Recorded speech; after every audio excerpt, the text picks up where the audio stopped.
call this meeting to order. Welcome to meeting number 27 of the House of Commons Standing Committee on Indigenous and Northern Affairs. We recognize that we meet on the unceded territory of the Algonquin Anishinaabe people. Pursuant to the order of the House, the committee is continuing its study of Bill S-228, an act to amend the Criminal Code sterilization procedures. Before we begin, I would like to remind anyone watching our proceedings that there is a helpline, the Hope for Wellness helpline, which is available 24/7 to all Indigenous people across Canada at 1-855-242-3310. If anyone is experiencing any distress during our proceedings, I encourage them to call that number. I'd like to welcome our witnesses on the first panel. As an individual, Dr. Lisa Richardson from the University of Toronto, Professor Karen Snow, Associate Professor of Women and Gender Studies, Wilfrid Laurier University, Association of Obstetricians and Gynecologists of Quebec, Lillian Brassard, Vice President, Collège de Médecine de Québec, Dr. Mariel Gaudreau, President by video conference, Linda Belanger, Director of Legal Affairs and Assistant Secretary by video conference, Federation of Medical Women of Canada, Dr. Maudup Toon Bypass, obstetrician, gynecologist, and professor, Faculty of Medicine, University of Toronto, National Association of Women in Law, Amanda Terin, a feminist lawyer and researcher by video conference. We're going to proceed to questions. The people online, you just put your hand up, raise your hand, and the clerk and myself will see you. Everyone has been video tested, so hopefully everything works well. And just a reminder for translation, either keep it in the ear or place it away from the mic on those little spots on your table and make sure your mic's off for the health of our interpreters. So everyone will have 5 minutes, and we will begin as an individual, Dr. Lisa Richardson. Please proceed. Thank you. Good morning, and thank you, Mr. Chair and honorable members of the Steering Committee. My name is Dr. Lisa Richardson. I'm Anishinaabe on my mother's side, a member of Wakwamacong unceded territory. I'm an internal medicine specialist practicing at Toronto General Hospital and a professor of medicine at the University of Toronto. I have numerous roles in Indigenous health, including as a founder of the National Circle for Indigenous Medical Education, strategic lead in Indigenous health at Women's College Hospital, and chair of the Indigenous Health Committee and council member at the Royal College of Physicians and Surgeons of Canada. Thank you for the opportunity to discuss the importance of Bill S-228 with you today. It is, unfortunately, well documented that Indigenous women, girls, and Two-Spirit individuals have been either forced or coerced into sterilization when it is not in their best interest, choice, or medically necessary. This practice has been studied extensively and exposed by the Honorable Senator Yvonne Boyer, who introduced this bill, among others. This amendment to the Criminal Code makes clear to women that consent should always be free, prior, and informed, and that they can withdraw their consent at any time without coercion. Explicit criminalization of forced and coerced sterilization is an important step towards holding individuals accountable. What is equally important, however, is access to high-quality reproductive care for Indigenous women and Two-Spirit people. There must be expansive and culturally relevant educational materials to facilitate informed decision-making for patients and dedicated Indigenous supports such as patient navigators and traditional healers. Our healthcare system needs more Indigenous physicians, midwives, nurses, social workers, and others who not only provide culturally safe care for Indigenous peoples, but who are leading health system transformation. Hospitals must track and share reported instances of racism as quality indicators. All medical learners and practicing physicians must hear the stories of survivors of forced and coerced sterilization. They must understand the numerous components of the consent process, that it is free, that consent is given voluntarily without pressure, coercion, or manipulation, that it is sought in advance of any medical intervention, allowing time for understanding and decision-making, that it is informed, that information is provided on the nature, risks, benefits, and alternatives, and that it is culturally safe, that healthcare is provided in a way that respects the culture, values, and beliefs of Indigenous people, recognizing the necessity of non-discriminatory care. Health physicians must be reflexive and understand their own biases. They must attend to and mitigate the power dynamics that exist in the relationship between a patient and provider. In closing, I would like to highlight the work of the Survivors Circle for Reproductive Justice for supporting survivors of forced and coerced sterilization and advocating for the changes in this bill, as well as that of Honorable Senator Yvonne Boyer. Thank you, Miigwech, for the opportunity to speak today. Thank you, Dr. Richardson. Now, Professor Karen Stoat, Associate Professor, please, 5 minutes.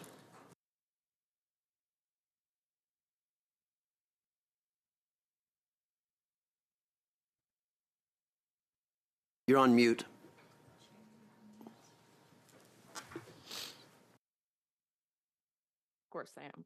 Good morning. Thank you, Mr. Chair and committee members. I've been researching the coerced sterilization of Indigenous women for about 2 decades.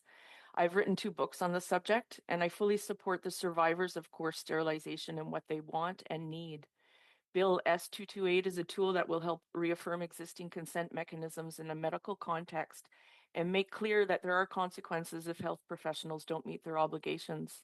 I echo other voices who've appeared before your committee in support of this bill. I'm here only to remind this committee and government that, as some have said previously, we're talking about a colonial solution to an ongoing colonial problem. And if we don't go to the source of the problem, the wound will continue to fester. If we don't address the context that leads to coerced sterilization in the first place, Indigenous experiences of coercion are at risk of continuing or simply changing form. Indigenous people were sterilized under eugenic legislation since the 1930s. Over 1,200 sterilizations also took place in the North and federally operated Indian hospitals in the late 1960s and 70s. At that time, there were problems with informed consent and a racism and paternalism on the part of government officials and health professionals.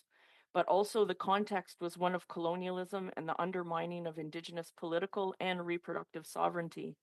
Western medicine was imposed as a tool of colonialism, and Indigenous ways of health and healing and giving birth were undermined. That context has mostly continued. After 1970, coerced sterilization continued under the banner of family planning, and the practice has been a means of population control, a way to control who had access to land and how resources were distributed. It was federal changes to the criminal code in 1969 that decriminalized birth control and made sterilization more accessible and paved the way for family planning activities across Canada.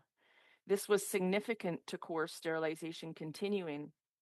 This change was influenced by international discussions between Western nations and corporate interests who were exploiting lands, resources, and peoples for profit around the world. That's one reason why Indigenous experiences here are connected to others in the United States, Central and South America, Australia, Asia, Africa, and parts of Europe, where corporate interests have also been exploiting Indigenous lands for profit and where people have also been coercively sterilized. My review of 30 years of family planning policy and practice in Saskatchewan, beginning in 1970, shows how a concern with government with poverty and births to young and single mothers at risk, most often focused on Indigenous women and girls.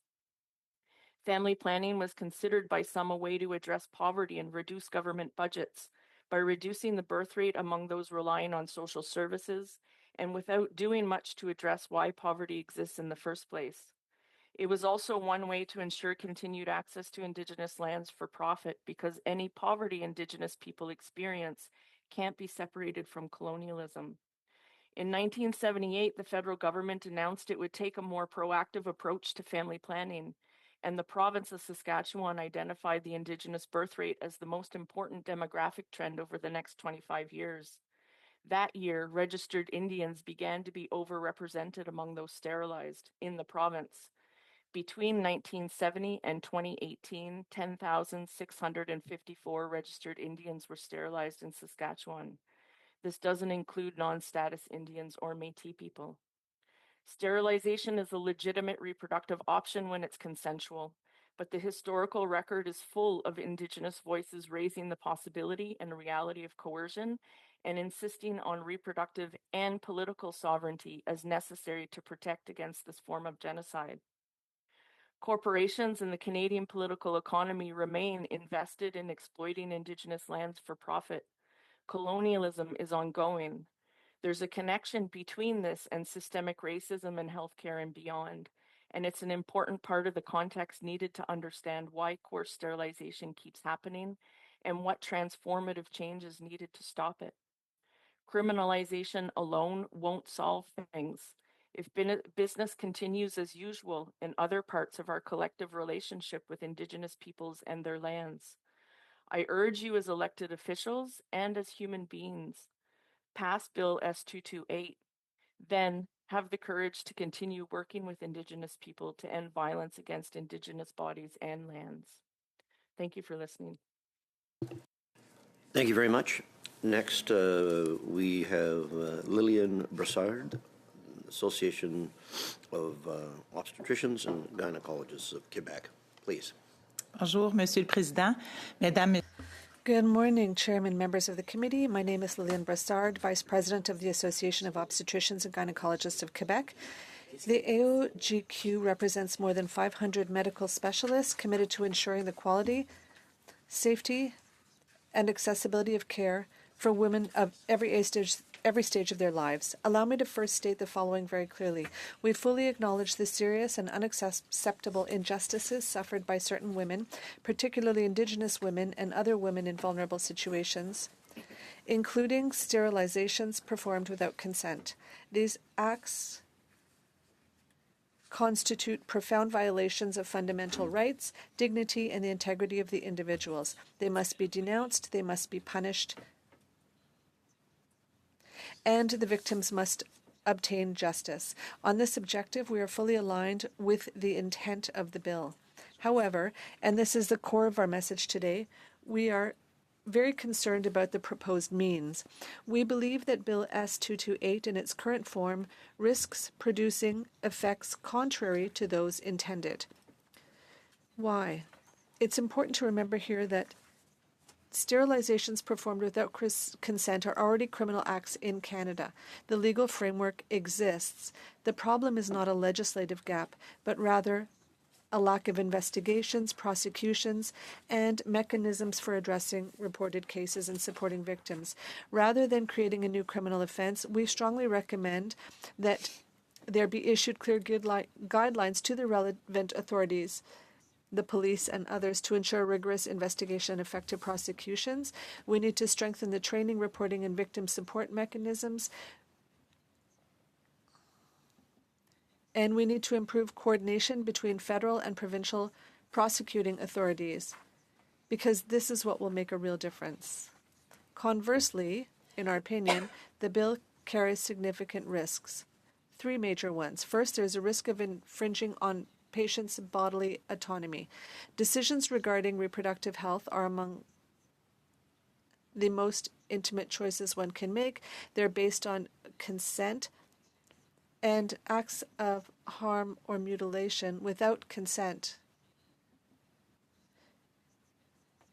could cause stigmatization. And as a result, some patients may hesitate to request a procedure they've chosen. Secondly, there's a risk of a major deterrent effect on physicians. The bill introduces a new criminal offense with broad wording and no clear exception for medical procedures performed with fear and conformed consent. The word consent does not appear anywhere in the new offense. In medicine, hesitation could harm a patient. Here's a clear example. In the case of an ectopic pregnancy, this is a pregnancy which is in the fallopian tubes and could put the life of the patient in danger. When you have surgery, you need surgery because the patient could bleed out. And you, in fact, need to sometimes remove the affected fallopian tube, which is severely harmed. Some doctors may hesitate to perform this appropriate procedure because it might cause sterilization for fear of criminal prosecution. Therefore, the result would be suboptimal medical decisions and hesitation. Thirdly, we think there's a risk of diverting attention from the real issue. By creating a new specific offense, the victims would think that it wasn't a criminal offense before, which is not true. The problem is the existing law is not properly applied. So we don't think this is actually going to change anything on the ground. So I fully share the objective of ensuring justice for women, but to protect women, we have to ensure that the chosen solution will not reduce their access to health care and won't harm their autonomy and won't create undesirable effects. We need a rigorous application of the existing laws alongside concrete measures to ensure that the crimes are properly pursued and penalized. What the women have lived through is unacceptable, and we have to recognize this, and we need to act using the proper tools so that this no longer happens. Thank you very much. Merci. Collège de médecine de Québec. And the College of Doctors of Quebec. 5 minutes, s'il vous plaît. Monsieur le Président. Chairman, Vice Chairs, members of the Standing Committee on Indigenous and Northern Affairs, thank you for giving the Quebec College of Physicians the opportunity to speak on Bill S-228, which aims to criminalize non-consensual sterilizations. I've been the president of the College of Physicians for nearly 8 years. This is my second and final term, according to our bylaws, and I'm pleased with what the Senate is proposing. I am accompanied by Linda Belanger, Director of Legal Affairs for the College. The College's commitment to ending these practices is full, complete, and unequivocal. Over the years, the College has denounced and taken a firm stand against forced sterilizations, discrimination, and systemic racism. These are acts that undermine the integrity, dignity, and autonomy of women. The publication in the fall of 2022 of the report by researcher Suzy Basile of the University of Quebec in Abitibi-Témiscamingue on cases of forced sterilizations of First Nations and Inuit women sent shockwaves through Quebec, outraging the public and shocking the medical community. The College of Physicians immediately established a task force. I led this group, and it included in particular researcher Suzy Basile, Marjolaine Sioui, Executive Director of the First Nations of Quebec and Labrador Health and Social Services Commission, Dr. Stanley Volant, the first Indigenous surgeon in Quebec, 2 female physicians who are members of our board of directors. This task force produced a clear and straightforward report containing 7 concrete actions. Here they are. 1. Implement an action plan to address the issues of forced sterilizations and abortions imposed on First Nations and Inuit women. 2. Add a preamble to the Code of Ethics for Physicians to inform all articles and prohibit any discrimination based on culture and identity. 3. Make basic training in culturally safe healthcare mandatory for professionals in the QCP's Investigation and Professional Inspections Department. 4. Promote this training to all physicians. 5. Review and improve the content of the training on informed consent. 6. Inform the public and physicians about the initiatives implemented by the QCP. And 7. Roll out reproductive health awareness tools in collaboration with First Nations and Inuit networks. These actions have been implemented for the most part, and if the situation requires it, we will take further steps. More broadly, the College of Physicians has co-developed a foundational training program on culturally safe healthcare in collaboration with experts representing various marginalized and discriminated against groups in the healthcare system. This training helps physicians recognize the biases and structures that create inequities in healthcare and understand how to address them. Our goal is to regain the trust of women, and especially Indigenous women. At the College, we are fully committed to fighting against systems or structures that perpetuate oppression and create power imbalances within the population or among healthcare teams. We are determined to ensure that our actions prevent any woman from ever again being sterilized without her knowledge or against her will. Although the proposed amendments are part of a specific context, a law codifying criminal offenses, we believe it is important to clarify our 2 expectations regarding its implementation. 1, ideally, consent should be given in writing unless the situation is urgent. We've been told of cases where consent was given during childbirth, where there was no threat to the health of the mother or her child, in situations of stress or extreme vulnerability. And two, it must be clarified in the communications accompanying the adoption of the bill that physicians who perform a sterilization procedure without consent in an emergency situation are shielded from criminal liability if the procedure is intended to promote the person's well-being. In other words, this will discourage doctors from performing necessary reproductive health surgeries for fear of criminal prosecution. Researcher Susie Bazil will soon release another report on forced sterilizations. Early indications suggest, unfortunately, that other cases have occurred. The College will take note of this and take action. In the meantime, we hope that Bill S228 will be passed to definitely criminalize non-consensual sterilization, because it is up to individuals to take the fundamental choice of whether or not to have one or more children. The mission of the College of Physicians is to protect the public by ensuring high-quality medical care. Forced sterilizations are not part of that mission. We will ensure that people are protected. Thank you for your attention, and we're ready to answer your questions. Merci beaucoup. Next, Federation of Medical Women of Canada, Dr. Maud Dupé Tunde Biaz, obstetrician gynecologist and professor, University of Toronto. Please proceed. Thank you, Mr. Chairman, and members of the committee for the kind invitation. My name is Modupe Tunde Biaz. I will be speaking today in my capacity as the president of Federation of Medical Women of Canada, and also as a practicing OBGYN and as a Black woman healthcare provider. At the heart of the Federation of Medical Women of Canada's mission is the promotion of well-being of women plus in both medical profession and society at large. The FMWC supports and shares Bill S228's intent to protect reproductive autonomy and ensure a safe, inclusive healthcare environment, particularly for women from marginalized communities that have been historically wronged. Indigenous women were disproportionately affected by these egregious acts. The FMWC unequivocally condemns coerced or forced sterilization.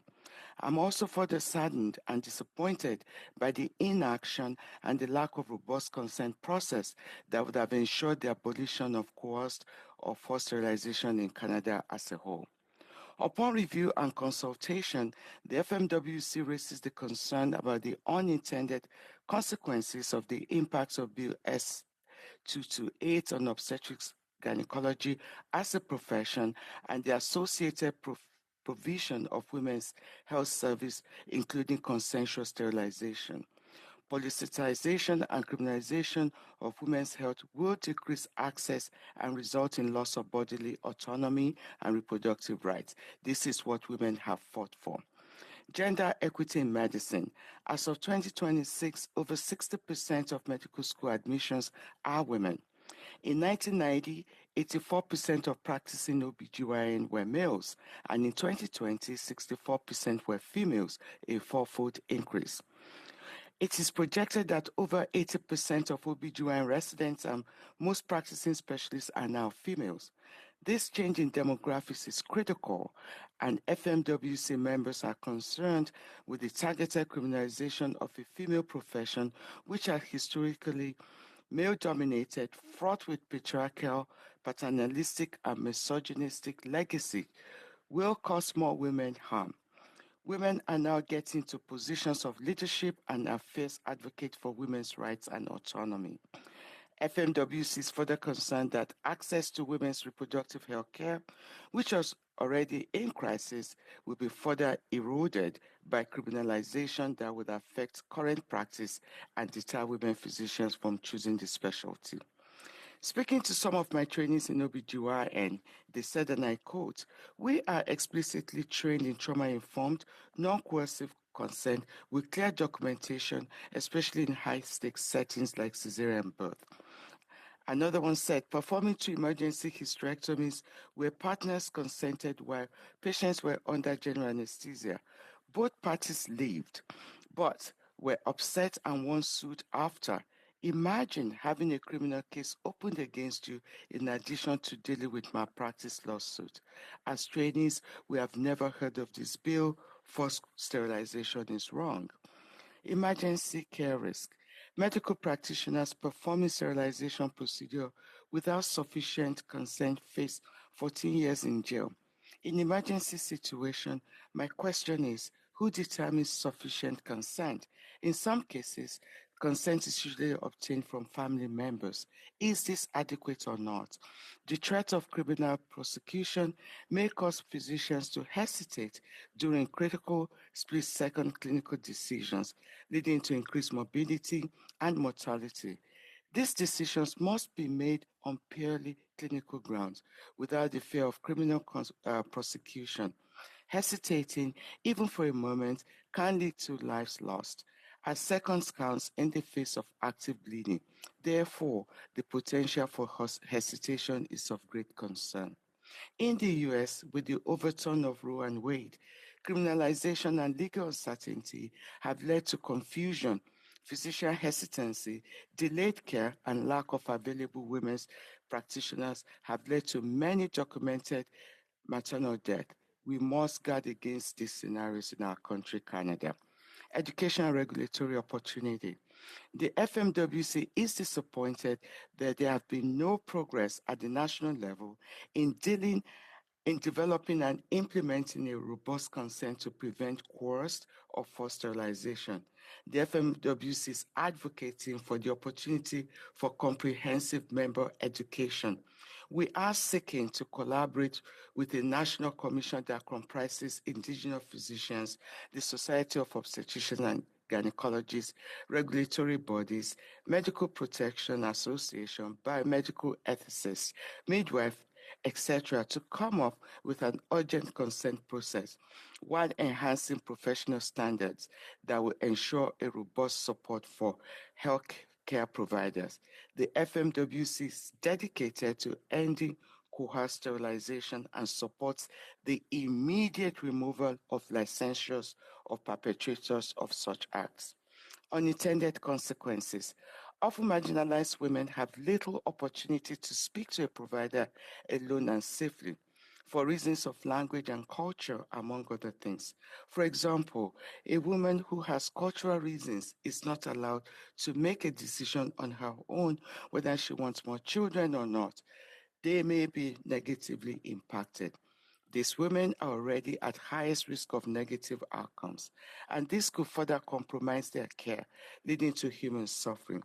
We see such women trusting that their provider will listen to them and help them out. Thank you, Doctor. Informed. We're just over time. You'll be able to get out more information during the question and answer period, but we're moving on to the next person. So, if you just want to close up just a little bit, and then you'll get more out during the question and answer stuff. Okay. So in closing, FMWC recognized the impact of forced and coerced sterilization in the Indigenous, Black, and marginalized population. Criminalization will not address structural racism and systemic discrimination that enable the egregious acts to occur in the first place and continues to impact equity-deserving population to date. With the lack of clarity and the unintended consequences that surrounds Bill S228, it is advisable that extreme caution is taken with passing this bill. The FMWC favors a universal education, robust consent, and public awareness as a more effective tools than criminalization. Thank you so much. Thank you very much, Doctor. And next, the National Association of Women in Law, Amanda Terrien, feminist lawyer and researcher. Please proceed. Thank you, everybody. My name is Amanda Terrien. I'm a staff lawyer with the National Association of Women in the Law. And for those of you who may be less familiar with NAL's work, we are a feminist law reform organization with more than 50 years of experience working to advance the substantive equality for women through legal education and policy reform. I'm here today to discuss Bill S228, which seeks to address the practice of forced and coerced sterilization in Canada. We're here today to share some recommendations and potential amendments to the bill to ensure that it addresses forced and coerced sterilization without introducing unintended harms. Our first point of concern regarding this bill is that it is not fully gender inclusive. As drafted, the bill focuses on female reproductive anatomy, the fallopian tubes, the ovaries, the uterus, And although we recognize that forced and coerced sterilization has been largely used against Indigenous women, we know that men, particularly disabled men, intersex people, and non-binary individuals have also been targeted. We are therefore recommending that this section instead refer to the reproductive organs of a person more broadly. Second, the bill risks chilling access to gender-affirming care and wanted permanent contraception. This is one of our most serious concerns. A prior version of this bill only captured procedures that were for the primary purpose of preventing reproduction, but this bill actually goes further. It is capturing any procedure that results in the permanent prevention of reproduction. This is an issue in the context of gender-affirming care. We often see individuals, organizations, and governments who are opposed to gender-affirming care describe it as mutilation, as maiming, and as being coercive. One of the most common talking points is around the supposed loss of fertility. So a broadly worded criminal code provision like this could be used or threatened in ways that create fear and hesitation among providers, which will limit access to this life-saving care. A similar concern exists when it comes to consensual permanent contraception. As mentioned in our brief, the concern surrounding access to wanted contraception was previously raised when Bill S-250, as it then was being studied during the last session. Dr. Diane Francoeur, CEO of the Society of Gynecologists and Obstetricians of Canada, noted that it is still incredibly difficult for women to obtain permanent sterilization in Canada, and that there's currently a 3-year wait list in Ontario for this procedure. And unfortunately, this is actually no longer a theoretical concern. Following the bill's passage through the Senate, a physician contacted NAL to advise that their hospital was instructing them not to provide permanent contraception to women. And we believe that this change was, at least in part, a response to this bill. The consequences are significant. It means fewer providers, more gatekeeping, and more barriers, particularly for women who are rural and remote, and women navigating reproductive coercion or family violence who may need access to permanent contraception safely and discreetly. Our solution to this is twofold. First, remove the phrase referring to any other procedure that results in the permanent prevention of reproduction. It is overly broad and creates legal uncertainty far beyond what this bill was meant to capture. Second, add a clear safeguard stating that nothing in this section limits access to contraception or gender-affirming care with the consent of the person. Finally, if I can raise a more technical point, this bill may actually make it forced sterilization harder or at least more confusing to prosecute rather than easier. Under the current state of the law, without this bill, non-consensual surgical procedures, including sterilization, constitute aggravated assault. And in order to prove aggravated assault, you do not have to prove that the impairment was permanent. However, if we look at the definition of sterilization procedure in Bill S-228, we see it defined as any procedure performed on a person that results in the permanent prevention of reproduction, regardless of whether the procedure is reversible. So this actually introduces a bit of uncertainty. If prosecutors want to charge someone with aggravated assault in the context of a sterilization procedure, are they now going to have to prove that the prevention of reproduction was permanent? The fact that it's not completely clear from this bill is the reason that we recommend actually removing the definition of sterilization procedure. We want to keep the focus on the lack of consent rather than on invasive and potentially contested medical questions. This would also bring it into alignment with the section on female genital mutilation, which is also a for greater certainty clause. It does not introduce a definition of FGM or require a permanent loss of function. It only lists out the behaviors that constitute maiming for the purposes of aggravated assault. So the final version of Bill S-228 that we're proposing would be very short and would therefore read, for greater certainty, in this section, wounds or maims includes the severing, clipping, tying, cauterizing, or removal of the reproductive organs of a person. And 2, nothing in this section shall be construed as limiting the ability of medical practitioners to provide contraception or gender-affirming care with the consent of the person. In closing, what has been missing up until now isn't a legal tool to prosecute forced and coerced sterilization. It's been the political will. This bill, as amended, will hopefully lead to more prosecutions, but the criminal law, without more, will not address systemic racism in our healthcare system. We need culturally safe care, Indigenous-led care, Indigenous language services, more accountability from medical regulatory bodies, and hospitals that enshrine the duty of free, prior, and informed consent in their policies. The Criminal Code cannot deliver these changes, and for that reason, Bill S228 must be the beginning of Canada's reckoning with forced and coerced sterilization and not its end. Thank you, and I look forward to your questions. Thank you very much. And on that, we will move to questions. MP Schmel for 6 minutes, please. All right. Thank you very much for the witnesses being here today. A very interesting discussion indeed. And thank you to Ms. Therrien for not only outlining some issues she has, but also some potential suggestions. I think the committee will talk about that as well. But my questions will start with, I think, Dr. Brassard, since you're here. Unfortunately, I'll be asking questions in English. I apologize, but believe it or not, my French is just as bad as my English, so I'm going to stay with my first language. When coming up to that position that your organization has taken and the concerns that you've outlined, did that also include those surveyed from areas where Indigenous populations were in the majority, where people were in community dealing with and talking with people that may or may not have been affected by sterilization without their consent? Well, in fact, it involves every area of Quebec. There are Indigenous communities in a number of places, and Bill S228 saw the light. When it saw the light, a number of our members talked to us about their concerns. They talked about the fact that having access to an obstetrician or gynecologist is already very difficult for women. Having access to reproductive health care is another difficulty. And I say this often, I'm a gynecologist in Drummondville, so I'm not just the VP of our association, but I work with a lot of women. And a lot of our support does affect reproductive health and can cause sterilization, even if that's not the primary goal. So we are very concerned about accessibility because it may be reduced. For consent, we've mentioned this a number of times. What actually does consent mean?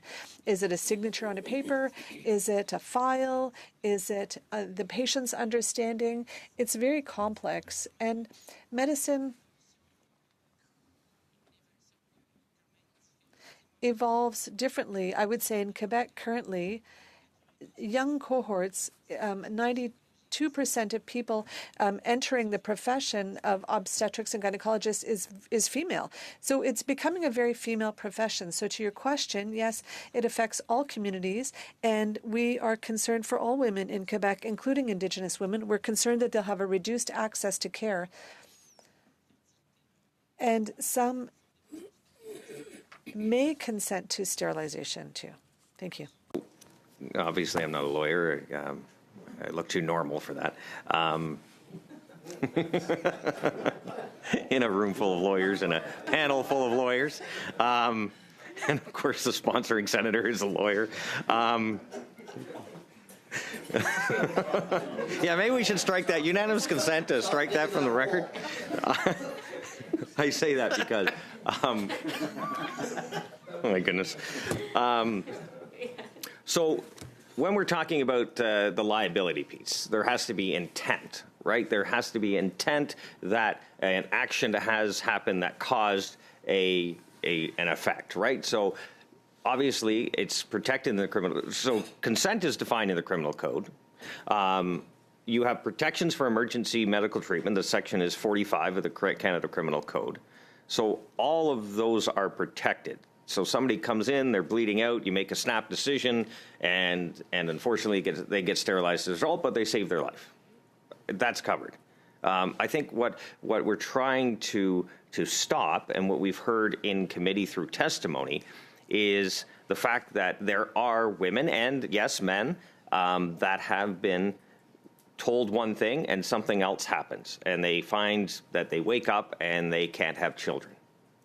I think that's what we're trying to stop. And I think that there are protections in the criminal code defined, like I said, in sterilization and ensuring intent.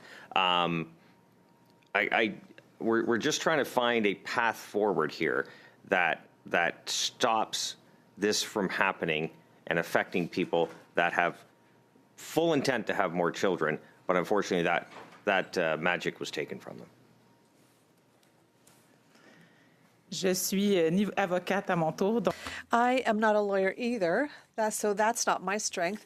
I'm much happier in a birthing room or an operating room. But what I would say is that for 14 years, I have been working in my profession, and consent is something that is very complex. And ultimately, the decision has to be taken between a physician and their patient, and it is based on an understanding of all the options. And even though I do my work very diligently, in a number of times in my career, patients have regretted their decisions.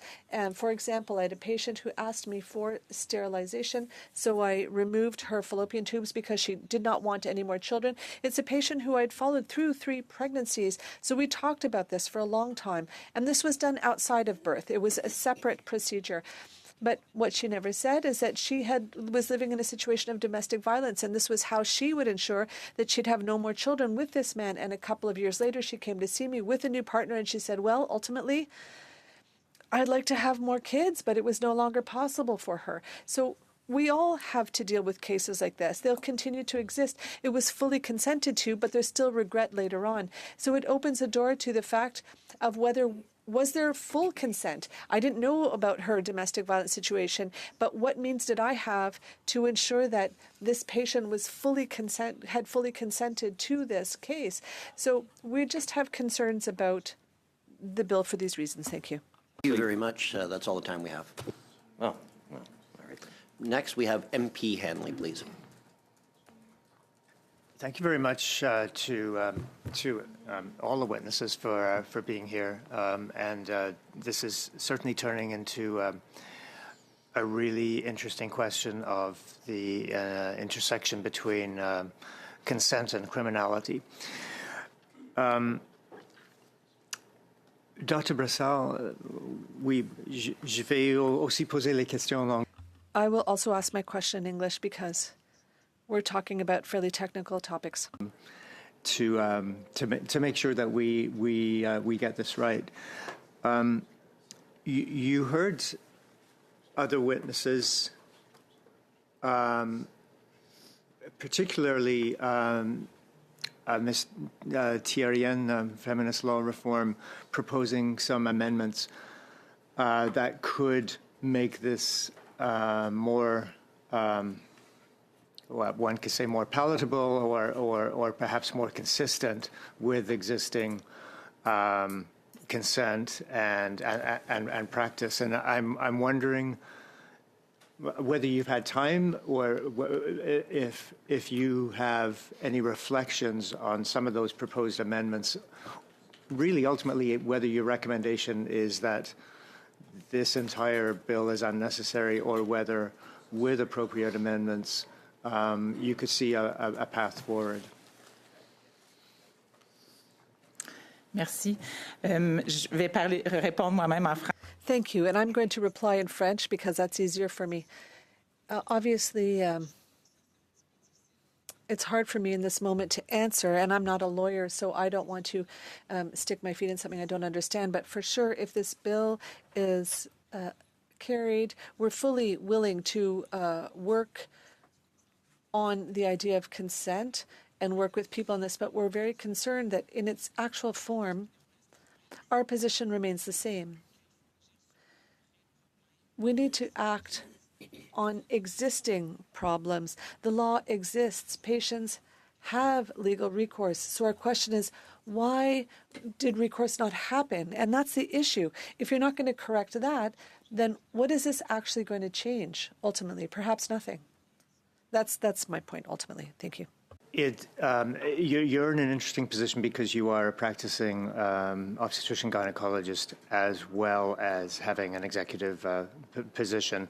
I guess as we hear from witnesses, I'm reflecting that the more we hear that is closer to the front line, the more we have reservations, because these are the practitioners who are actually involved in consent and procedures, and often living the complexities of consent. So I think you referred to hearing, concerns from colleagues. Is that your impression that from the practicing world, you're hearing more concerns, perhaps rather than from the more political, academic world?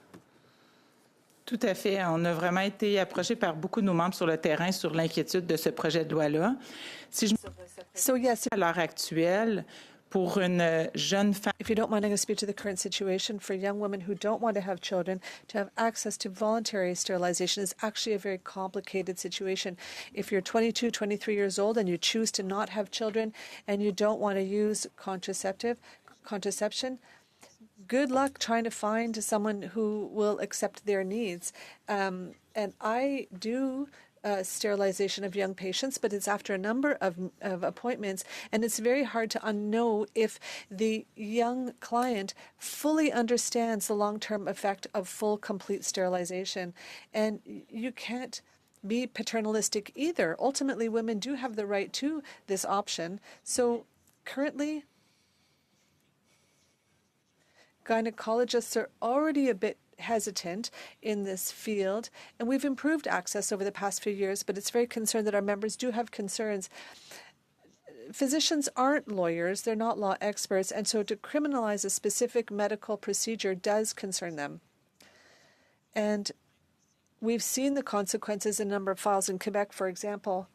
There were surgical techniques for incontinent patients, and there were bands that were put in, and this would cause chronic pain in 5 to 6% of patients.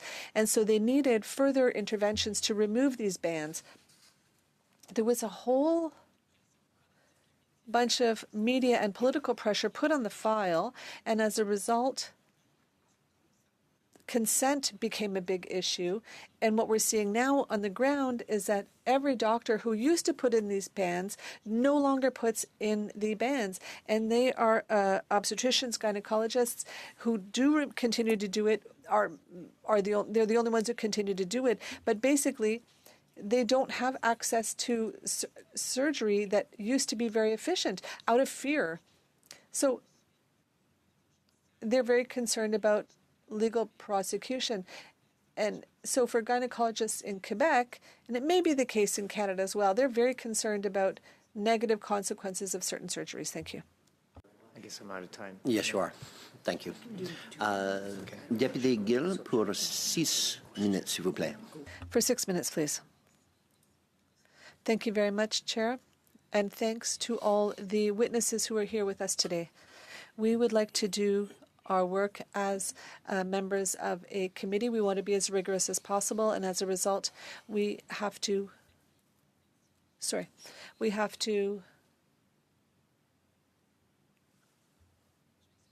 I'm sorry, Chair. It just interferes when I'm asking questions. Thank you. So please have your conversations outside. So I'll start over. I'd like to thank all the witnesses for being here today, and I know it's difficult to have these conversations when we have differences on the basic principle of the idea, but there are witnesses here today who are asking very complex questions. And in particular with regards to consent, I know the College of Physicians talked about consent. The Association of Women Physicians of Canada and the obstetricians, gynecologists of Quebec talked about the idea of consent. So, Madame Brassard, I have a question for you. Consent. Now, it's not defined, as you said, in the bill, and there's no process for this.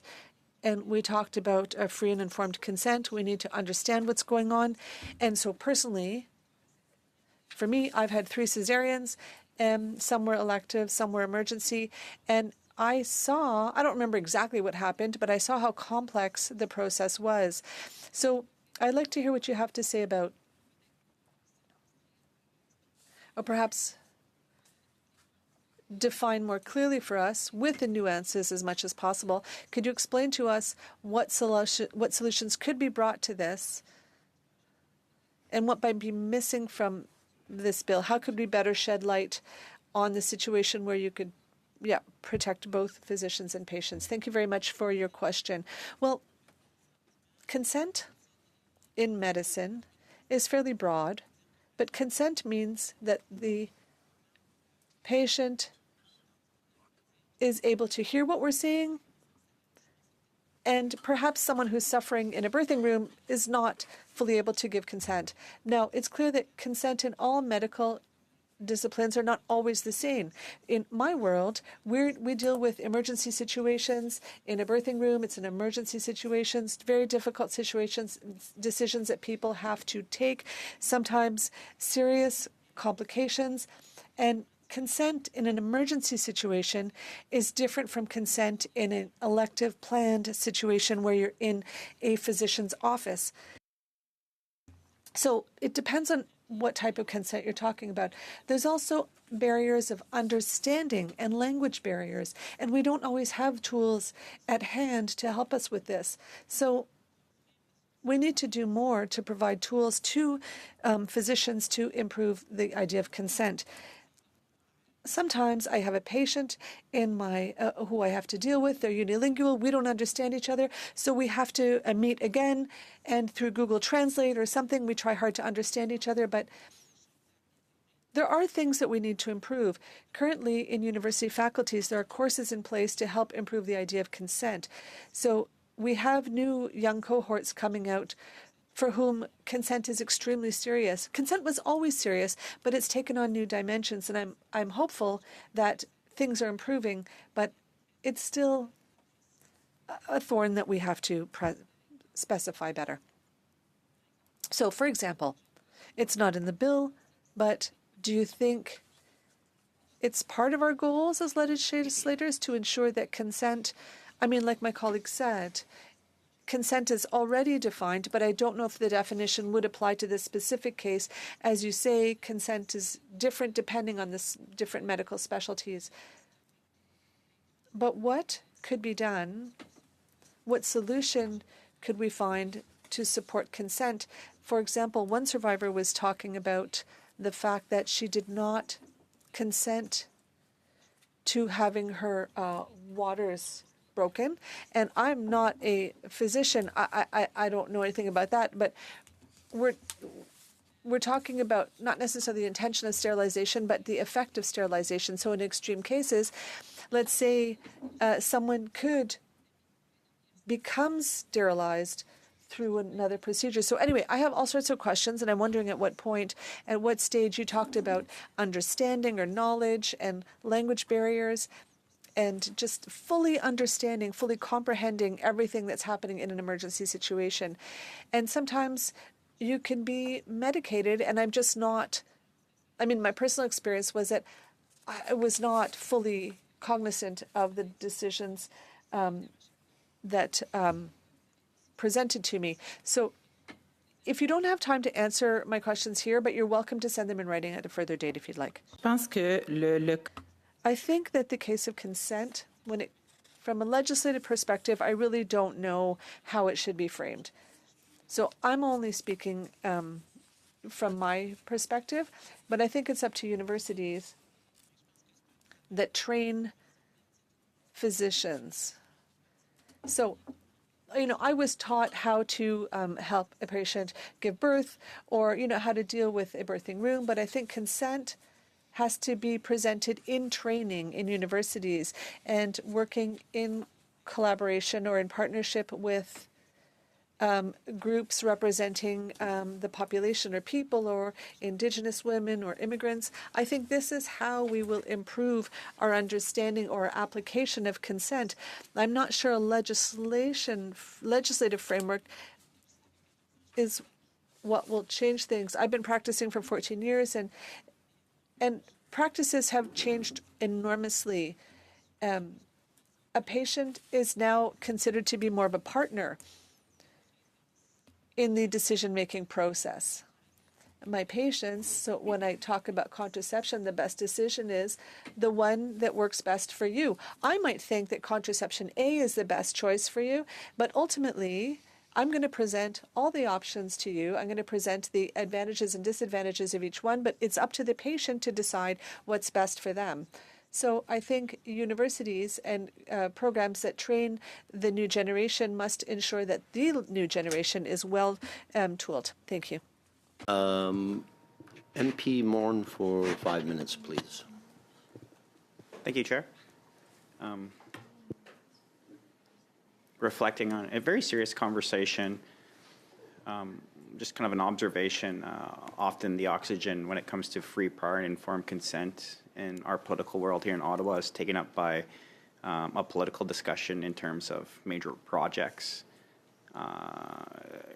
Just a notable dynamic that we're now talking about at an individual level, which kind of, I would say, in a lot of ways is more important than some of the stuff that takes up all the oxygen. I acknowledge the dynamics of the conversation today in terms of, I thank you for frontline staff of something in this very important conversation to consider the job that they do and the pressures that they're under. Maybe just for some of our guests online, and maybe I'll go to Dr. And forgive me if I get your name wrong, Mudape Tunde Bias for Federation of Medical Women of Canada. Can you highlight maybe some of the proactive education measures, the current practices of doctors in the field and gynecologists and those who practice in this area and feel these immense pressures? Can you expand upon, like, I hear kind of a consistent message of that should be a focus. I think that's pretty obvious, but like, where could it be actually improved? Like this bill has been arguably on the floor for 7 years. I hear everybody say coerced forced sterilization is wrong. We all agree with that, it seems, naturally. But can you talk about, like, what in the field do you see of what's changed maybe in the last 7 years to address this, even proactively beyond this legislation passing? Thank you, Mr. Chair. What I've seen over the last few, I've been in practice for 39 years. I have seen the new generation being taught about how to take a better consent. And the consent is, describing the procedure and looking at the risk and benefits, and also ensuring that there is consent for refusal to have a procedure done. And it's also important to give alternatives. In my world now, when I see patients, I would give alternatives. I would encourage them to think about the reason, especially around sterilization, regrets, and say this is extremely important. Once it's done, there's really no coming back. So I think that statement has always been something that is now taught in this generation. And I see how this has changed from when I started practice. Consent is no longer signing the paper. In emergency situation, it's a little bit different. And we also continue to learn. When patients are having cesarean section and they're asking for sterilization at that time, it's not the best time unless they have had a prior discussion with their healthcare provider and it's already documented in the chart that this is what they've wanted. And you would also ask them, is this what you have discussed?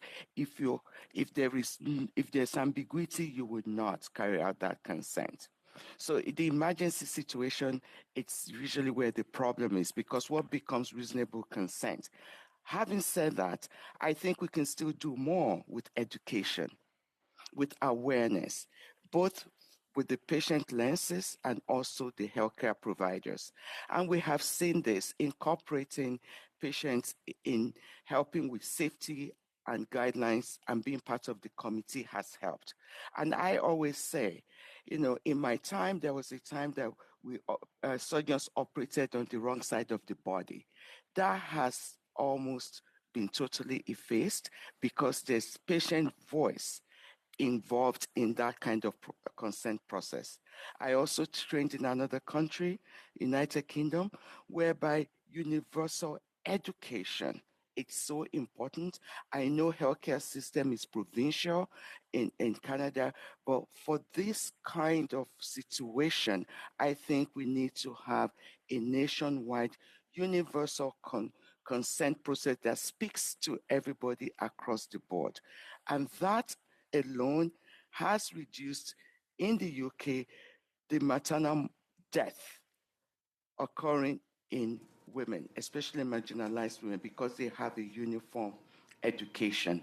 And I want to see that kind of process happen in our country such that we do not have a situation whereby one province is doing this, another province is doing that. So education and awareness. Thank you very much. And patient partnership. Thank you so much. Thank you very much. And now MP Ramsey MP Ramsey, yes. Yeah. Welcome to the committee. Merci. Alors, tout d'abord, je voudrais remercier. Thank you very much. I'd like to thank all our witnesses. I think this is a simple principle, but you have shed light on the complexity of this situation. I'd start with a first request. My first question is actually important because Ms. Thérien made a suggestion that I think touched on a number of things that we need to consider. You talked to things happening quickly, and I was wondering if the association could speak to us about that matter. You've also talked about consent and people having regrets, and definitely regret and consent are two things that we know about. We've talked about informed consent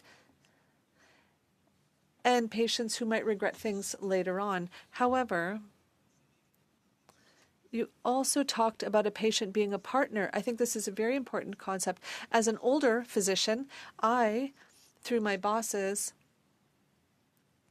I had very paternalistic bosses, but then later our position became more corporate, perhaps, and you might understand what I'm talking about, where we did what the corporation, the college, told us to do, what was allowed by the college and what we had to do. And then later on, we had patient-centered care, where together we decided what might be the best option for the patient. But now you're talking about a patient being a partner. I think this is fundamental, and I think this is something we must keep in mind. Dr. Gaudreau, you've talked about the study in Abitibi. You did the right thing. You talked about the committee that was formed by the College of Physicians of Quebec, and you said you piloted or you chaired the committee, which was amazing. You are aware that you are here today at the committee because the colleges did not do their work. Because my question is this: where were the colleges over all these years, yours and those of other provinces, and why are we at this point today? Is there sort of a mea culpa been done by the different colleges, and to whom did they present it? Thank you. Merci pour votre question. Thank you very much for your question. Yes. I can't speak to past colleges or presidents of colleges, but when the report came out, produced by Susie Balzi, we were all deeply shocked by it, and I think this also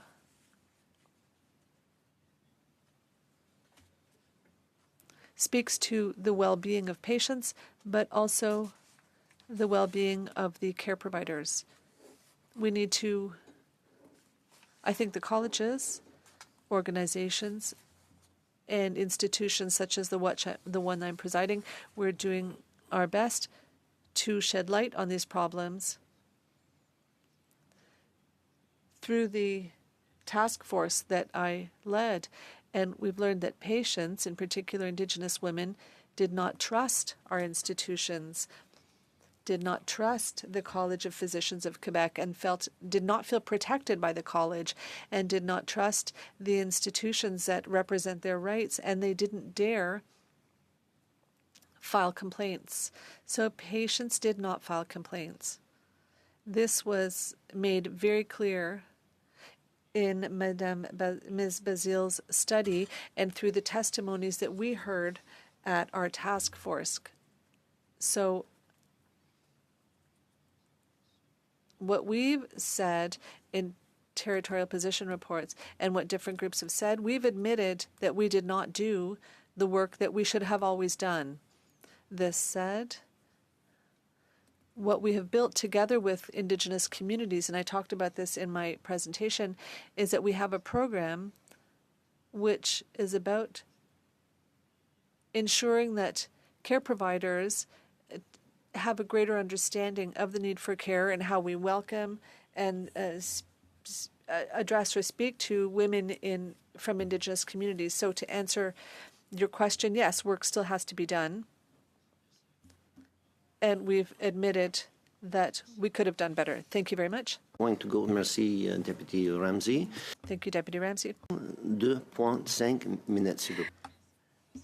Ms. Gill, 2.5 minutes. Thank you very much. I have another question for Ms. Brassard, Dr. Brassard, and it's possible that the other witnesses may have something to say, and please feel free to speak to consent if you need. My next question will be on the definition of consent, because the associations and the colleges have spoken to the issue of definition. So I'd like to give you the floor, Ms. Brassard, Mr. Gaudreau, on... Anyway, the floor is yours. Okay, so based on what I have lived, we represent our members to ensure that we have access to proper health care, but we also talk about the entity, which is the SOGC, which works on consent and issues like that. So consent, as I said earlier, sorry, maybe you could be clearer with your question. I mean, yes, I was talking about the definition of consent, but rather the definition of sterilization as it appears in the bill. Yes. So for us, it's of great concern because many of our surgeries do cause sterilization, but that wasn't the intent. So, for example, I have a patient with endometriosis. You can burn off some of the endometriosis, but without taking out the uterus. And sometimes, you know, if you burn too much, you burn down the whole house and you can't live in the house anymore. So a number of surgeries cause sterilization as a side effect, but we've talked about this with our patients, and it's fully consented to. But when we sterilize a patient, you consent to the surgery and you consent to sterilization. But if I take the uterus out of a patient because of endometriosis, I talk to her very clearly in advance to make it clear that if you don't have a uterus, you can't have kids. So she's consenting to the surgery, but a lot of our surgeries can also cause sterilization. So this is why we're concerned with the way the bill is written now. Thank you. And the effect that it could have on my practice. Thank you. Mr. Gaudreau, if you'd like. Or you could produce here in writing. Thank you. Oh, thank you very much. That's very generous. I'd like to ask Mr. Gaudreau to speak to the issue, if we could hear from the College of Physicians of Quebec, and any other witness who'd like to speak to this matter. Thank you. Well, you're talking about free and informed consent. Yes, and the definition of sterilization. Well, it needs to be clear in the bill, obviously, but for the issue of free and informed consent, it needs to be done, provided in appropriate conditions, in optimal conditions. And I'm going to let my colleague, the head of legal affairs, to give a better definition of free and informed consent. Thank you. Time we have, you also, as Deputy Gill has mentioned, you can send things in writing as well to the other witnesses that you may not have had an opportunity to speak to, but we still have a little bit more time on this important subject. MP Schmale for 5 minutes, please. Thank you very much, Chair, and I promise no lawyer jokes this round. Dr. Brassard, maybe I can go with you because where we left off. Dr. Gaudreau, just turn your mic off there. You're on. Thank you. where we left off, we were talking about education, right? And this bill was drafted because Indigenous women and girls were being targeted. There was lots of documentation that they were the majority of the victims of being sterilized without their consent. So that's the impetus of this bill. Now, it's been around for a number of years in different forms. Maybe you could tell us what your organization has been doing within Quebec, or maybe you know the rest of the country, to educate your members on forced or coerced sterilization. Tout à fait. Tout ça, je pense que Thank you. So I'd reiterate that non-consensual sterilization is completely unacceptable. We completely agree with that point. The association that represents obstetricians and gynecologists ensures the lifelong learning of physicians. They've provided a lot of training recently with clinicians using clinical tools that were built with Indigenous groups. There is a committee that works on Indigenous healthcare particularly for a number of years. And so we talk a lot about cultural security, adapting care, and this is something that is promoted by the SOGC. Our group has an annual meeting that our members must attend every year. It's part of your professional development, and we talk about a number of issues. And with S228, we probably will talk about this. We'll need to discuss this with our members. And I promise you that our physicians on the ground do want to be the best physicians they can be and do want to serve their clients well. We just want to correct what we think is a wrong, and no one's placing blame or anything. We just want to ensure going forward that this doesn't keep happening. So if I heard you correctly just at the end, so no deep dive into S228 has been done by the SOGC as of yet, your organization, because you said it was coming up at future gatherings that you will discuss it, so a deep dive hasn't been done yet, correct? je suis pas tellement sûre de comprendre qu'est-ce que vous. I'm not sure I fully understand what you mean by a deep dive. At future meetings, when your members gather for their annual convention or conference, however you say. So unless I misheard you, you had said you'll be discussing it in the future. So has any work been done to date? Oui, en fait, oui, actuellement. Yes, currently work has been done by the Canadian Association, and at the annual convention this has been talked about. Yes, it has been talked about already. It's ongoing, but what I'm saying is that we're going to continue to push this message as far as we can go, because we want ultimately to clearly encourage our members to apply practices that ensure the cultural safety at all levels. But yes, it has been talked about the Society of Obstetricians and Gynecologists of Canada. And Reconciliation Commissioner's call to action, or the National Inquiry into Murdered and Missing Indigenous Women and Girls call to justice? Actuellement, la OGQ.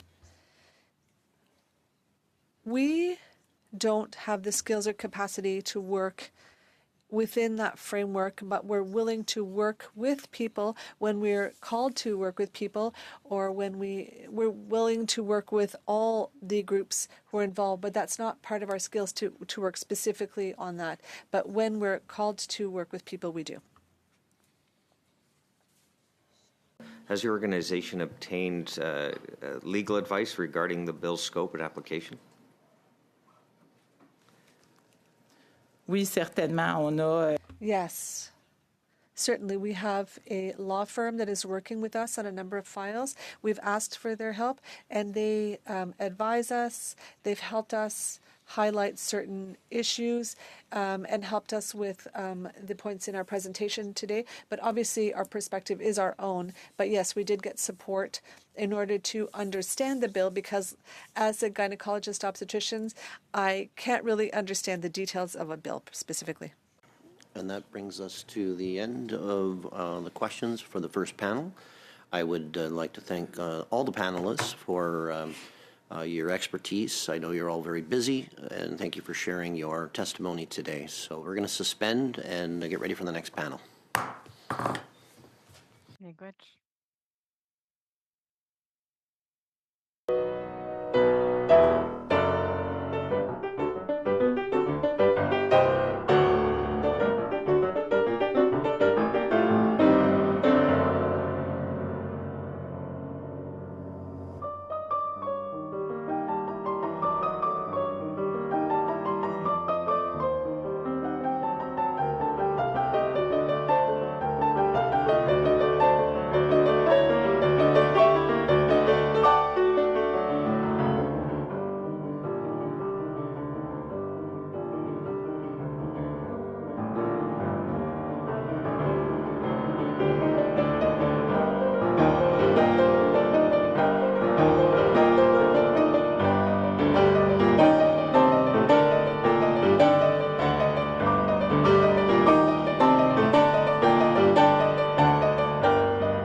We have the Department of Justice, Natalie Levman, Senior Counsel, Criminal Law Policy Section, and Morna Boyle, Counsel, Criminal Law Policy Section. The Department of Justice will have 5 minutes to present to us, and then we'll go right into the questions, and we are going to finish up at 10:15. Thank you. Thank you very much. Thank you, Mr. Chair and members of the committee, for the invitation to appear today on the unceded and unsurrendered territory of the Algonquin Anishinaabe Nation. We recognize that this acknowledgement must be matched by continued efforts to ensure that our work contributes meaningfully to justice and reconciliation. We are pleased to be here today to provide a brief overview of Bill S-228, an act to amend the Criminal Code, sterilization procedures, and to assist the committee with any legal or technical questions it may have. Bill S-228 proposes to amend the Criminal Code to clarify that a sterilization procedure performed without legal consent constitutes aggravated assault. Assault is the non-consensual application of force against another person. An aggravated assault is an assault that wounds, maims, disfigures, or endangers the life of the victim. Aggravated assault is the Criminal Code's most serious form of assault, carrying a maximum penalty of 14 years imprisonment. These amendments would not alter the law of assault as it currently applies to sterilization procedures. All non-consensual surgical procedures, including sterilization procedures, already constitute aggravated assault because surgical procedures necessarily involve wounding the person who undergoes them. The bill would clarify that a sterilization procedure constitutes a wounding or a maiming for the purposes of the Criminal Code's aggravated assault offense. A conviction for aggravated assault requires proof, first, that an assault occurred, and second, that the assault wounded, maimed, or disfigured the victim or endangered their life. This means that surgical procedures, including sterilization procedures, only amount to aggravated assault where they are non-consensual. That is because assault is defined in subsection 265(1) of the Criminal Code as the intentional application of force to another person without that person's consent. This means that the criminal law does not apply to surgical procedures, including sterilization procedures, that are performed with the patient's legally effective consent. Both subsection 265(3) and relevant jurisprudence articulate when consent is legally effective. Specifically, legally effective consent must be freely given without fraud, duress, violence, or threats. Consent must also go to the nature of the act, meaning that the person must have a sufficient foundation of knowledge about what is proposed, including its purpose and what will take place. Finally, consent must be given by a person who is able to understand and appreciate the nature of the act. These rules are consistent with concepts of voluntariness, knowledge, and capacity in provincial and territorial health law, such that compliance with health law consent requirements protects from criminal liability. Bill S-228 would not change the criminal law as it applies to medical procedures, including sterilization procedures, and therefore would not criminalize consensual sterilization procedures or in any way affect the legality of medical procedures performed with legally effective consent. That is why the bill states, for greater certainty. A sterilization procedure is an act that wounds or maims a person for the purposes of the aggravated assault provision. The phrase "for greater certainty" signals Parliament's intent to clarify the law, not change it. We would also note that the bill does not alter the existing legal framework that protects individuals from criminal liability who perform surgical operations in emergency circumstances with reasonable care and skill. Those rules would continue to operate as they do now. So in sum, Bill S-228 clarifies the existing criminal law as it applies to non-consensual sterilization procedures, thereby reaffirming the importance of legally effective consent and preserving the existing criminal law framework governing non-consensual surgical procedures, including non-consensual sterilization procedures. Thank you very much, and we would be pleased to respond to the committee's questions. Thank you very much for your testimony, and we will now turn to the Conservatives for the first round of 6 minutes, and MP Schmel, please. Okay, thank you very much, Chair, and thank you to a great group of lawyers in front of us here today. I keep digging, I don't know why. You heard the testimony that we just had in the prior meeting.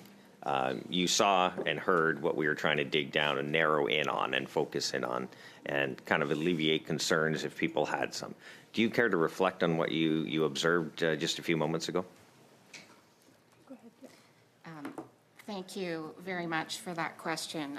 Yes, we would like to address what we view as some misunderstandings of the impact and scope of Bill S-228.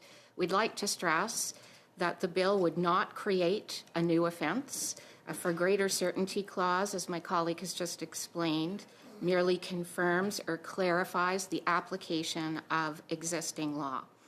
And we would also like to stress that criminal liability for non-consensual medical procedures requires both that the medical procedure took place without the person's consent and that the person who performed it, the procedure, or took part in it knew that the patient was not consenting or was reckless as to that lack of consent.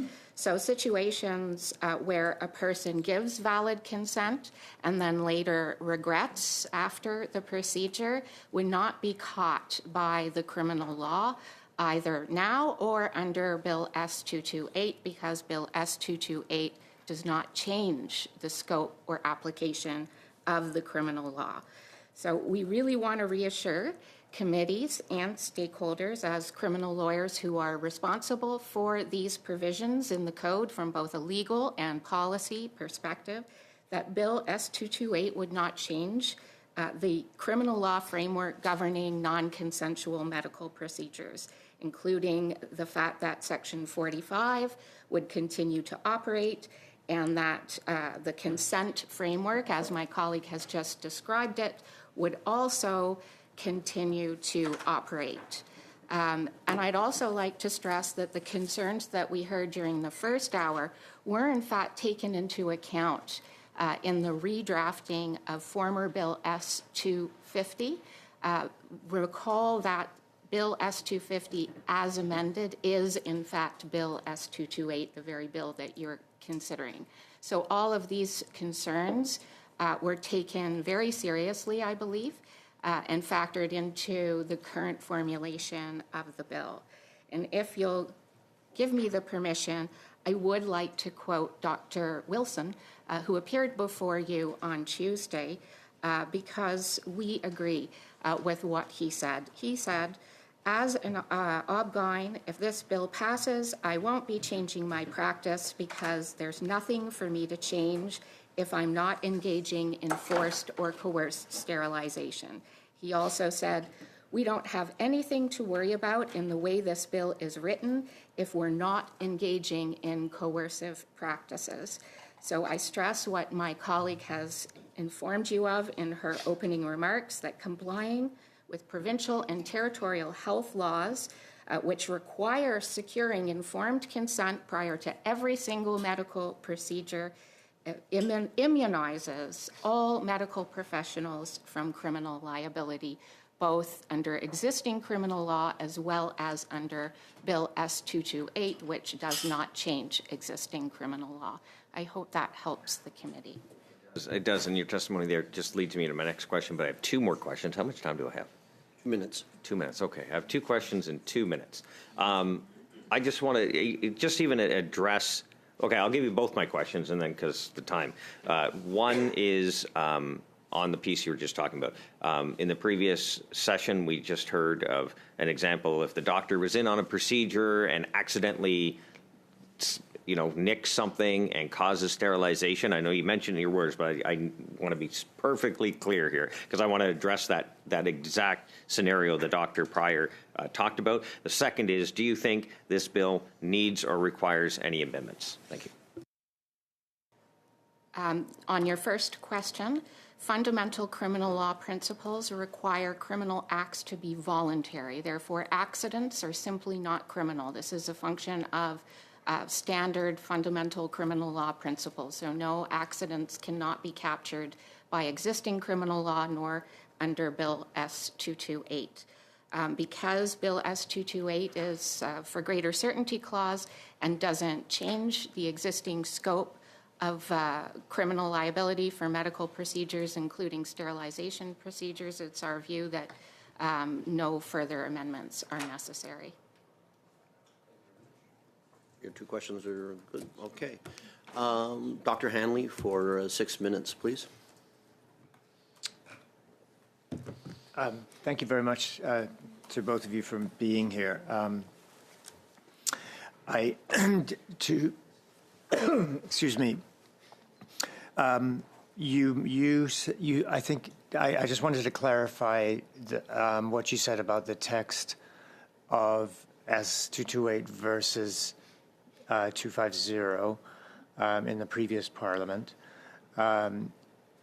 Did you say that that is a mirror? The text is mirror of the final amended version of 250.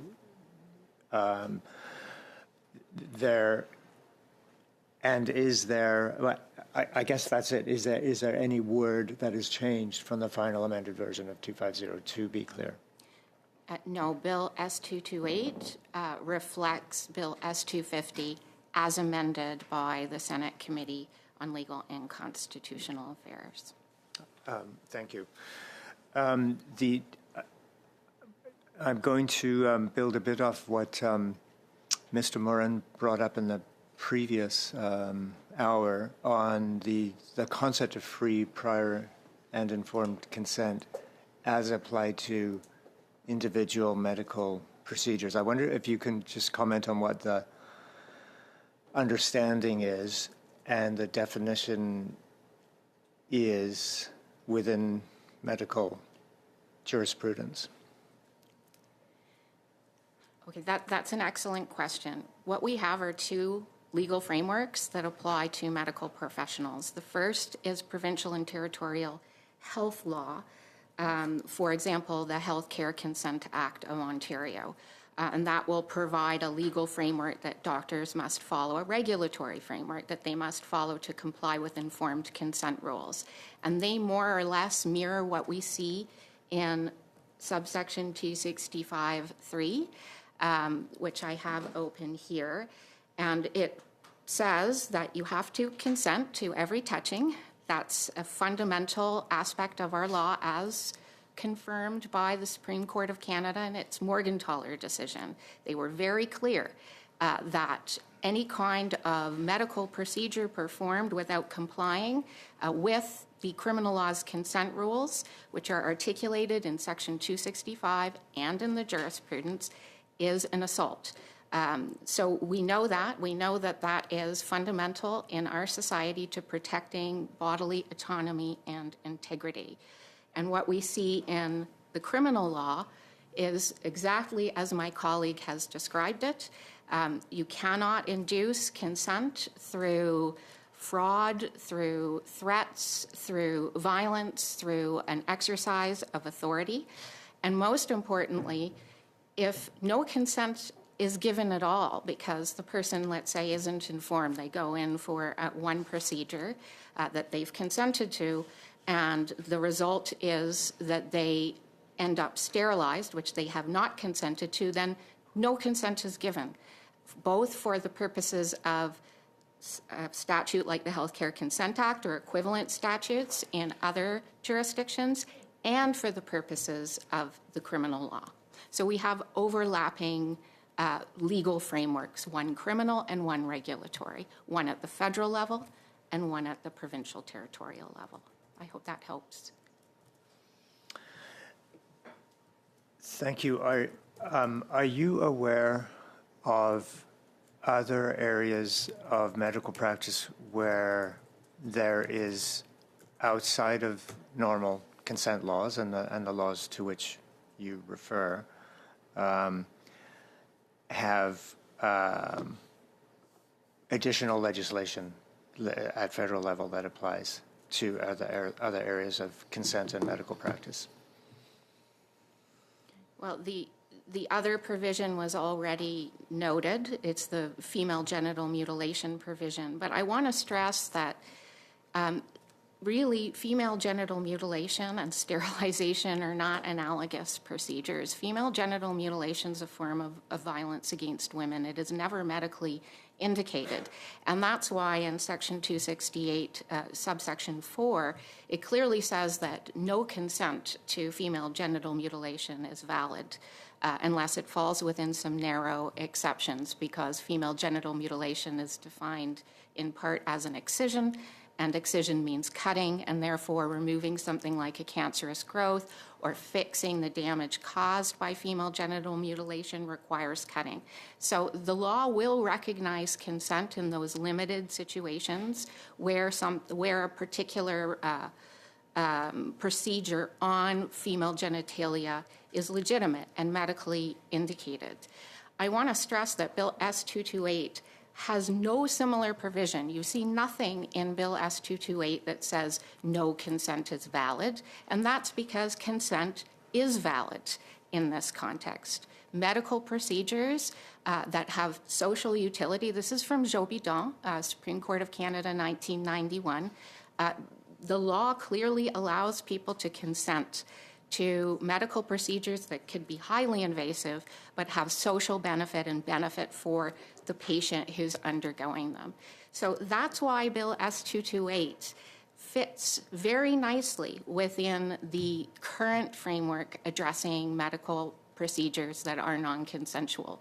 All it says is that if a sterilization procedure is non-consensual, meaning it doesn't comply with the criminal law's rules on consent, as my colleague has described them, then it will be a criminal act, and somebody could be held liable, but only if they have the requisite knowledge or recklessness with respect to the lack of consent of the patient.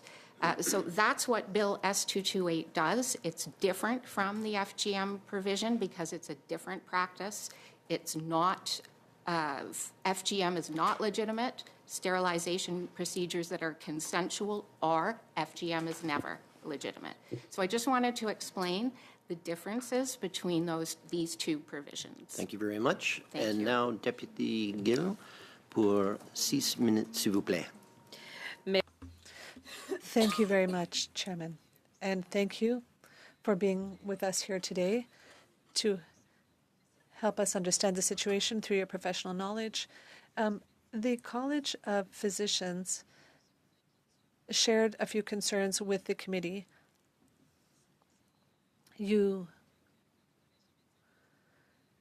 One would imagine that the SOGC or the College of Physicians of Quebec didn't fully understand the scope of the bill. They had a couple of questions and information on the harmonization of the Act, but one of their concerns had to do with the scope of Section 45, which for them should be made clearer.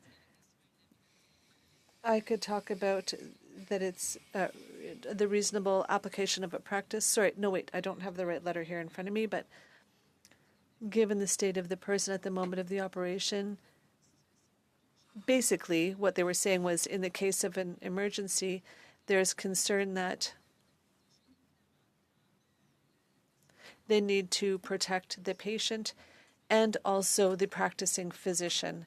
This is one of their requests or suggestions, and I'd like to hear what you have to say to this point. Thank you. So nothing in Bill S228 impacts Section 45. My colleague has reviewed that in her opening remarks, and I think that I've also restated it, that the existing legal framework continues to protect from criminal liability in appropriate situations, which includes emergency situations. Section 45 applies now. I understand that it's operating now to ensure that physicians can save lives, and I want to stress that that is a very important, significant, socially important role to play. You need to be able to save lives in emergencies with uterine ruptures or whatnot, and the existing criminal law does that, and nothing in Bill S228 changes it. So I would really like to reassure the medical community and this committee that Bill S228 won't change the existing framework that already protects medical professionals who save people's lives and have to forgo the consent process because of the emergency. Je pensais pas vous poser la question, mais me vient au moment. So as you're talking, a thought came to mind. So physicians, we saw a number of people speaking today. Were they involved with the drafting or the thought process that gave rise to S228 or S250? I mean, it's just a yes, no. It's a quick question, but I have other questions afterwards. Thank you. Question. I do want to point out that this is a private member's bill, not a government bill. But so I can refer to what I know, what I understand to have been the process. Bill S250 started with, as introduced, a very broad offense that would have criminalized all sterilization procedures subject to very limited exceptions. And my understanding is the medical community came to Senate Committee, Legal and Constitutional, expressed their extreme concern, their support for the intent, but their extreme concern with that, and that those concerns were taken into account by Senator Boyer, as I understand it, and others who supported her. When in developing the amendments that were ultimately accepted by Legal and Constitutional at their clause-by-clause review of Bill S250. And those are the amendments that you're reviewing today. En fait, ma question est posée aussi pour que ce soit un projet. And you're right, this was not a government bill, it's a private member's bill, and so perhaps it raises questions in our minds as legislators, like to know how should we proceed, regardless of the type of bill, in order to reassure people upstream. So a second question by the College of Physicians, and to a certain extent you've already answered this question. So with the parallel that they draw with the case of mutilation and consent, because for them verbal consent for the College of Physicians would not be sufficient, and they would rather have it done otherwise in order to protect the protection of the patient and the physician. And then maybe if there's time, I'll have another question, or here it is, if you have time to answer it. You've referred to the definition because for them, there's a difference between the French and English version. Something's missing in the English version. I can submit this to you later, and it would seem that they want the word occluding be included in the English version instead of just clipping. Anyway, we need to harmonize the two legal texts, so I just wanted to submit that to you. But please feel free to answer my first question about mutilation and sterilization with regards to the whole issue of consent. Thank you. So there, like I said before, there are two legal frameworks, and some of the comments that were made about consent and informed consent really belong more in the context of PT health law. What steps are necessary administratively to ensure that you're getting proper informed consent. And that's why both my colleague and I have stressed that complying with PT health laws completely immunizes a medical professional from criminal liability, because those rules are very strict. They require often written consent, barring emergency situations, which we've already talked about. So that's what I'd have to say. We need to try to keep the legal framework separate. One's criminal, one's regulatory, one's federal, one's provincial and territorial. Regarding the text of Bill S228, I'd just like to say that, and it is on the record, that justice officials assisted through our minister's office, which is the only correct way of doing it, with the amendments to former Bill S250. And in so doing, we had numerous officials, including legislative drafters. We don't draft in one language and then translate. We draft in both languages at the same time. And so even if they don't look exactly the same, they don't look like an exact translation, I can assure the committee that they reach the same objective, which is what we do in what we seek to achieve in drafting rooms. Thank you very much. And that will bring us to Dr. Ramsey for 5 minutes, please. Bonjour. Good morning. This has been very educational and very reassuring from a legal point of view. You were there. You heard Ms. Thérien speak earlier about a proposed amendment which would consider, with regards to her concern about the word permanent and concerns about the idea that there were sterilization procedures that were done on men. So what did you think about her position? Was it relevant? Do you have any comments on it? Thank you. Thank you for that question. I would like to point the committee to subsection 268.12 of Bill S228, which says, or any other procedure performed on a person that results in the permanent prevention of reproduction.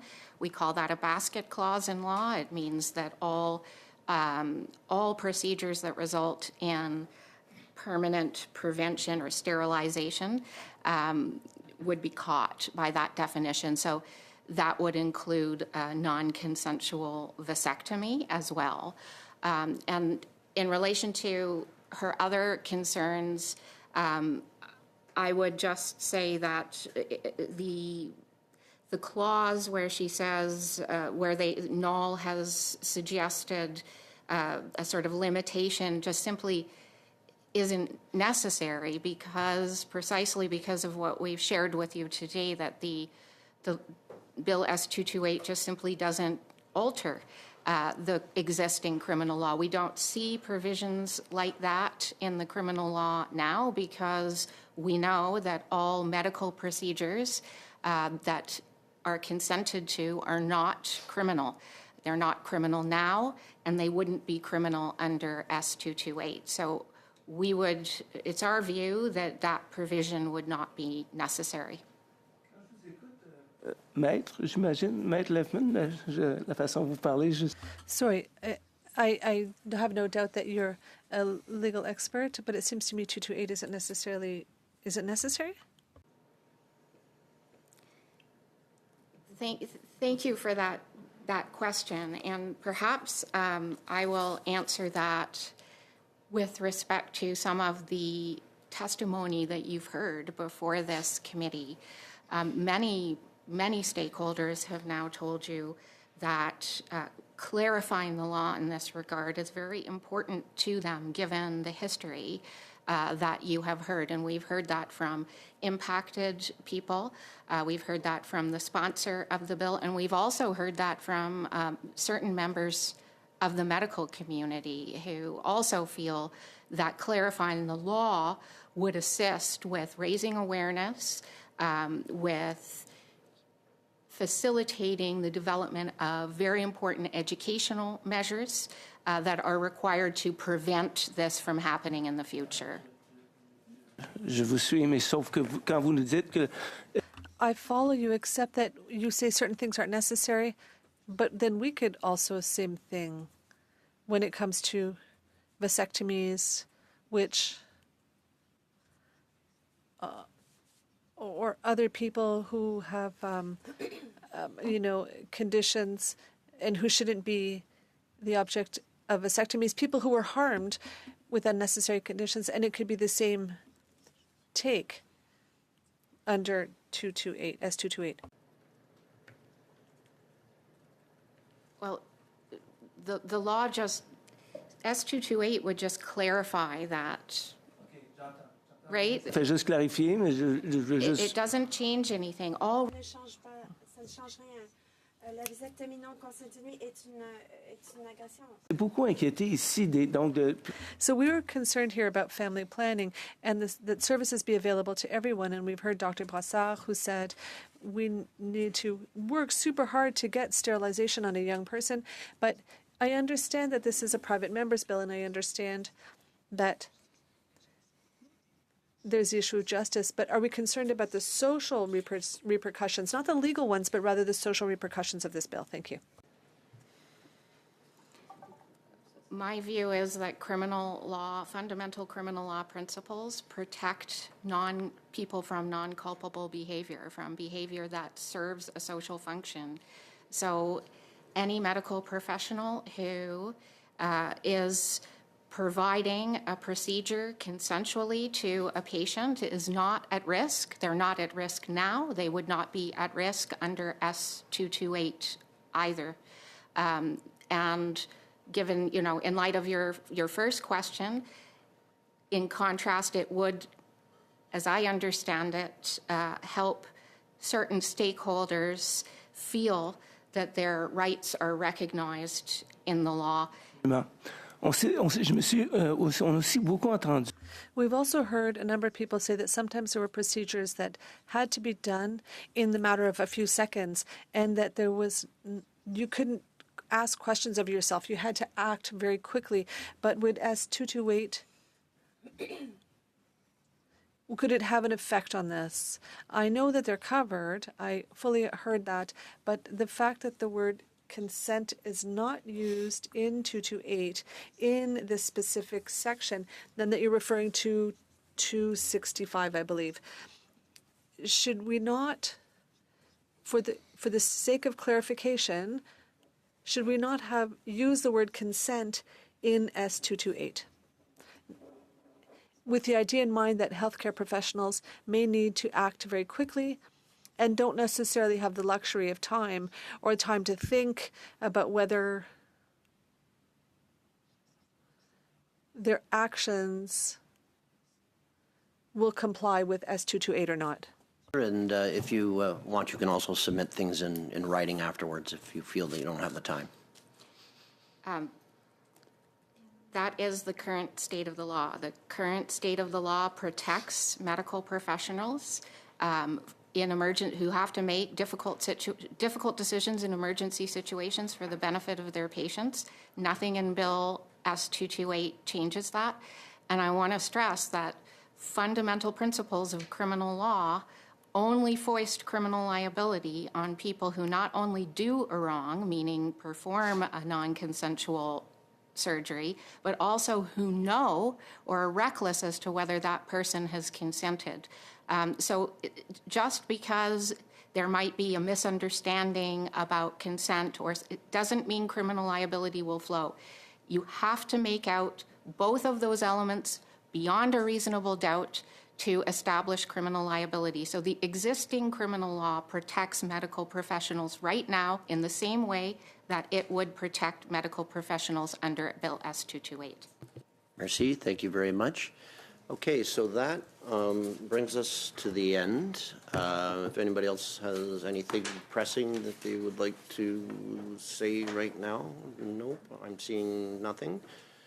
So after the 2 weeks of constituency, we will be back to pick up where we left off here. And a reminder that we will be getting at S2 when we're done this. So Friday is the deadline to get your witnesses in.